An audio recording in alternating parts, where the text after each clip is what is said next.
าดไทยและย้ายคนออกไปและย้ายควายเข้ามา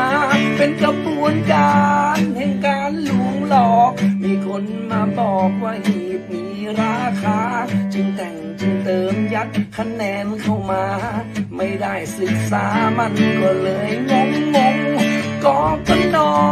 มันโกงเลือกตั้งแต่คงไม่หวั่นก็เพราะอำนาจล้นฟ้าจะเปลี่ยนจะแปลงเพิ่มกติกาไม่มีปัญหาเข้ามาเพื่อตีกินฟรีใครจะทนก็ทนไปเถอะไม่ต้องสะเอิดมาเสี่ยงจมบาทาเพราะประชาชนและนักศึกษาเขาแค่ออกมา